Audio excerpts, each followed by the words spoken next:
Alright everybody, we are here at the wonderful Dogwood Park here in Cookeville, Tennessee. As you can probably see behind me, we have the water fountain going today. Been pretty active, a lot of people out today.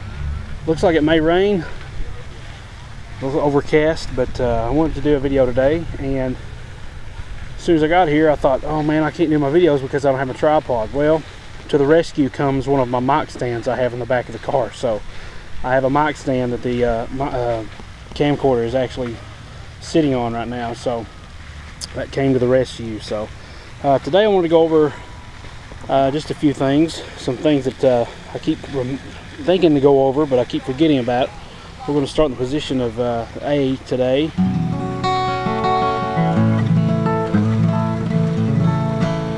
I'm going to go over a song called I Have Found the Way, and it's one that I sing with both of my bluegrass groups, and come up with a solo on that, and I figured I could go over that and break it down a little bit.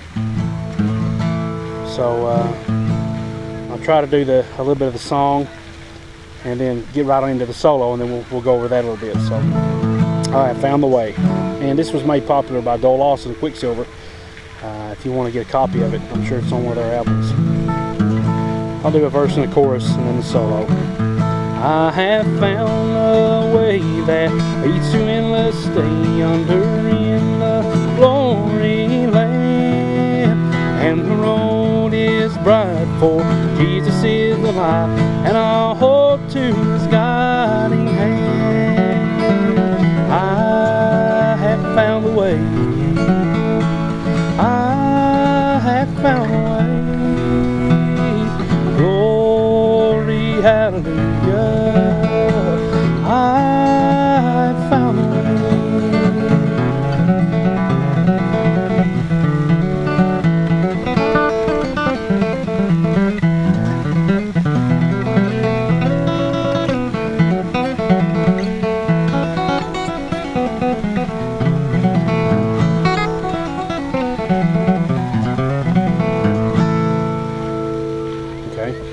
obviously the song doesn't have the little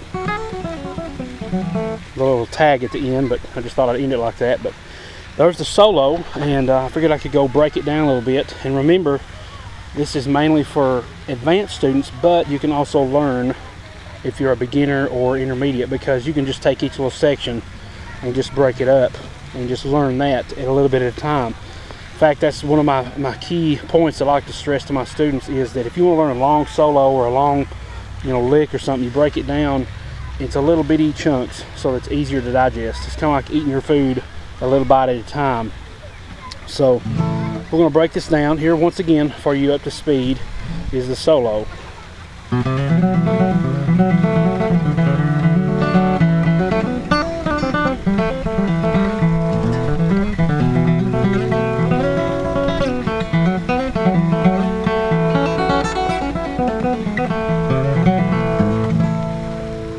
And the first lick you might recognize is a little G run.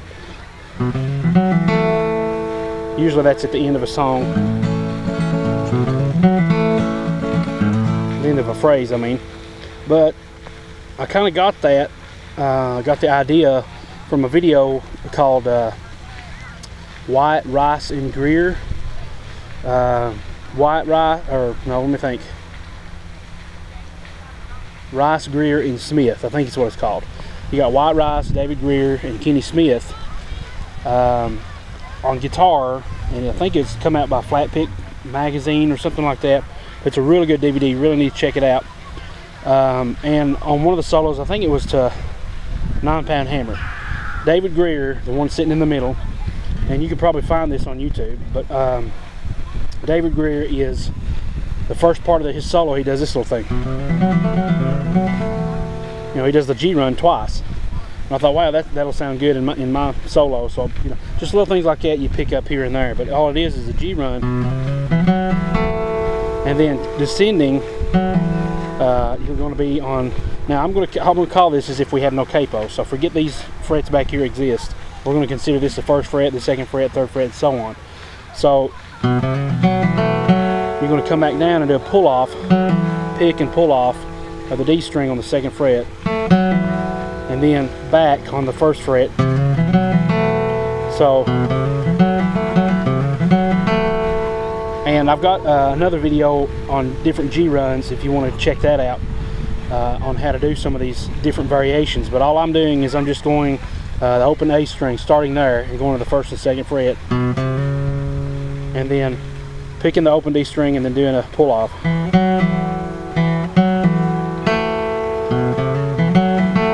And so going back down,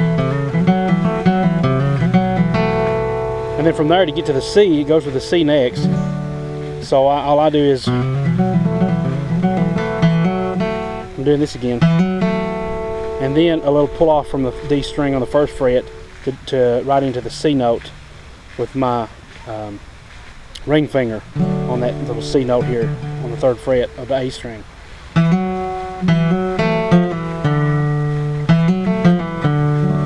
That's one thing I got off Tony Rice, and he said he got it off Clarence White, is that pull off on the 1st fret. A lot of people don't use those, but those are amazing. You can use it in D, you can use it in C, you can use it A minor, you can do it in G to be coming off the A string, you can use it in E minor, and I think the other one was you can use it in F. Same one that you would use for D, you would use an F. But the root note is always different depending on what key you're in, F, D minor, D, whatever you want to do it in. But back to this before the video draws on too long.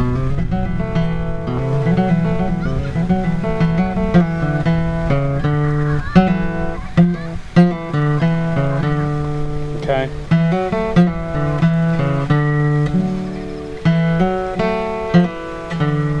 Now when I land on that C note, I'm going to go back and hit the open D string. In fact, it sounds good if you cycle that over and over again. Okay. And then just doing a backtrack to the note previously before the C. And then all I'm doing is kind of playing the C.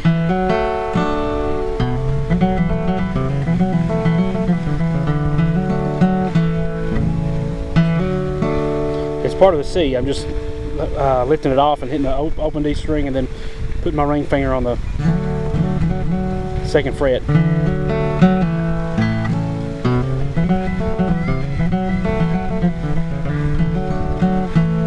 And then I do this little walk-up run. You can do it picking, but I choose to do it hammer on because it's going so fast sometimes that it's just a lot easier to hammer on. So that's open D to the 2nd fret, open G to the 2nd fret, and then open B, and then 1st to the 2nd hammer on.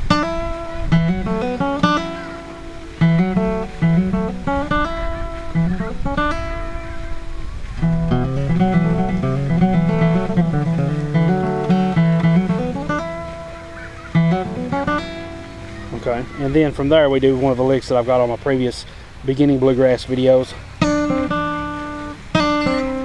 It's another little pull off there. Pull offs are really good for bluegrass songs. This is going to be the 2nd fret of the B string to the 1st fret, and then your ring finger is going to come down on the G string of the 3rd fret.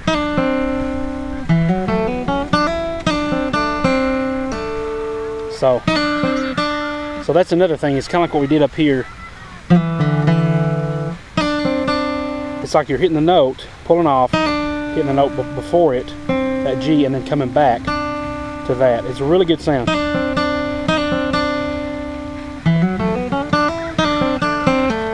And then it's going to come back down the G string and then do a pull off to open. 3rd fret to pull off. And then I'm going to land on the note, the D string, the 3rd fret, and then a quick hammer on. And sometimes I land on it and I pull it off, or I'll pick it when I'm pulling off.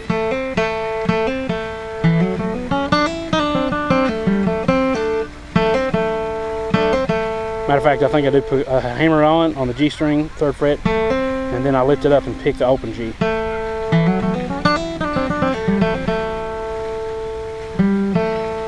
And then we do that again.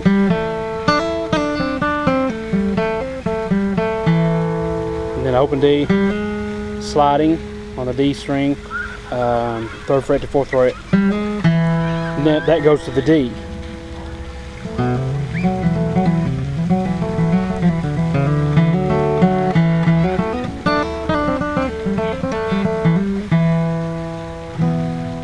And then from there I do a little G run, starting on the 3rd fret of the E string.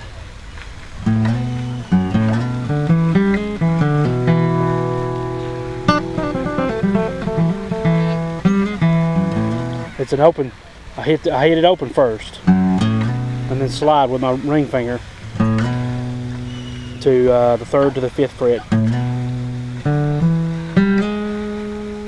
So it's the same shape, it's the whole step.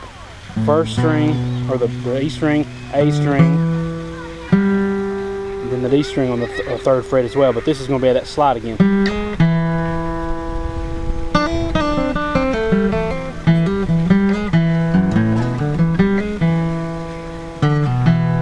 Okay, and we're still in D. That's a pull off on the A string, and then open D, A string, 3rd fret.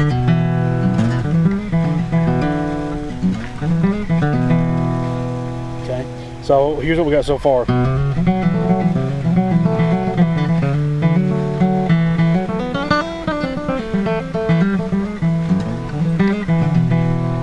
Okay, so that gives us the D. And then to go back to the G, I just go. So hammer on 3rd fret, D string, open G, slide 3rd fret to the 5th fret, D string. Or you can do it on the 2nd fret. This is more bluesy sounding. This is more major sounding. Whatever, depending on what you want it to sound like.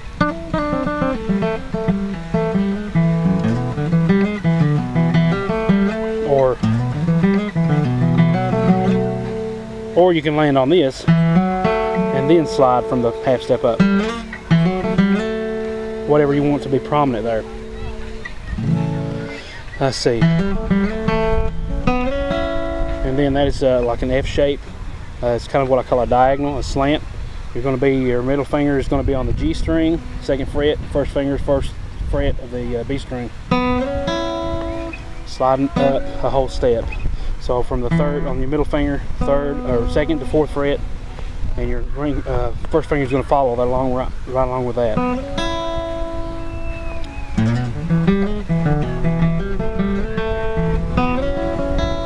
Just like a little deal like that. I don't know if you can see it or not. Except I'm not using my finger, I'm using my pick. Okay. That's a D string open after you pull it off of the 2nd fret. And so then you're going to play that whole C.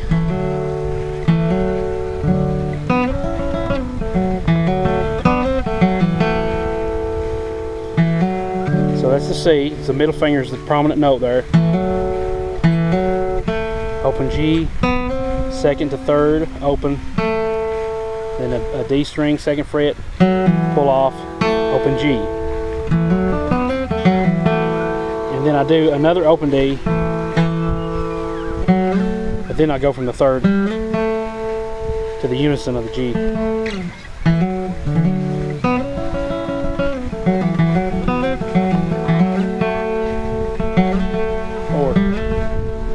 Okay, it's a little out of tune, I know, but I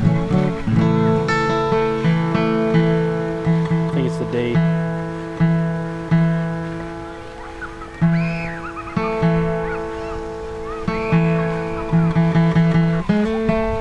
There we go.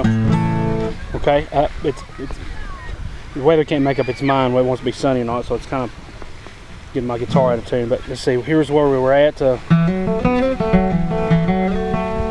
Usually I just slide from the 3rd fret instead of the major because I like that bluesy sound. And then this other little thing, I used to do it, if you'll watch the video I have with a guy named Pretorius. Yeah, I think I need to scoot back.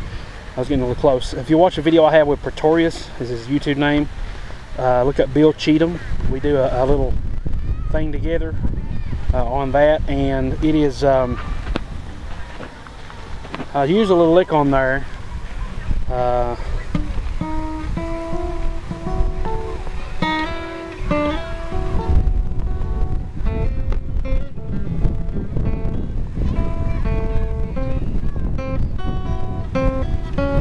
That's where it is. It looks like this on one of those.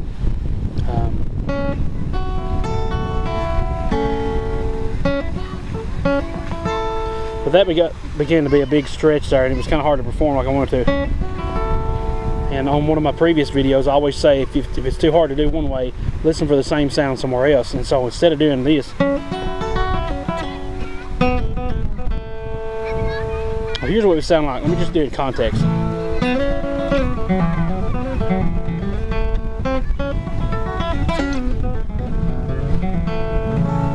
Instead of that and having to do that big stretch and remember where all the notes are, I decided to do something else, and here's what it ended up being. Let's see.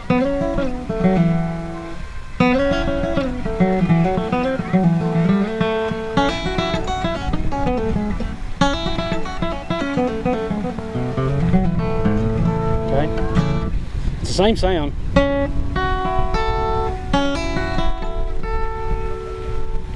But it's a little easier. What I'm doing is I'm hitting the open B and then hammering on to the 3rd fret of the B string, and then open note D, or open E string, coming back to the B, and then I'm kind of flatting my middle finger there. But you can either do that or you can put another finger behind it. Matter of fact, it may sound better when you do that because the B string is sustaining.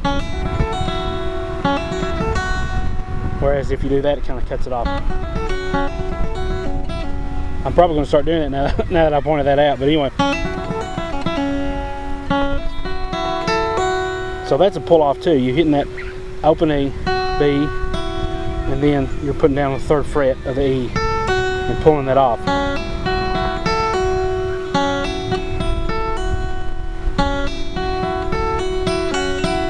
So it's a pull off of the B when you come back down, and then pick it again. 2 pull offs actually. Okay. And then you're going to hit the G string at the 2nd fret, and then you do the same thing. This one's a 2 pull offs.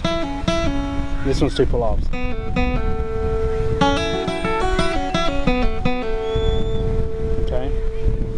And then all it is coming down to the D string on the 4th fret, leaving that on there if you can remember.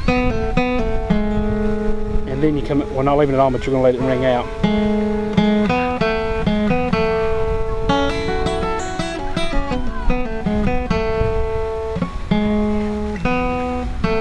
Okay, and then you end with a G note, or a G lick. So the whole thing, I'm going to do it in kind of slow tempo, so if you want to, you can follow along.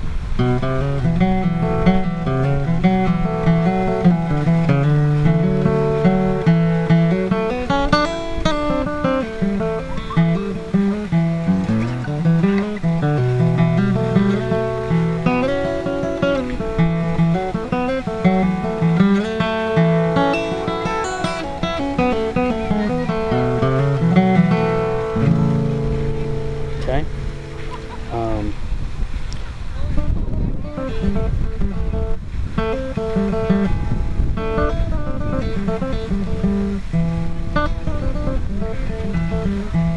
Anyway, that's different. I do that different every time. I notice I've been kind of mixing that up. It's just I'm just trying to get to that slide any way I can. But anyway, back up to speed.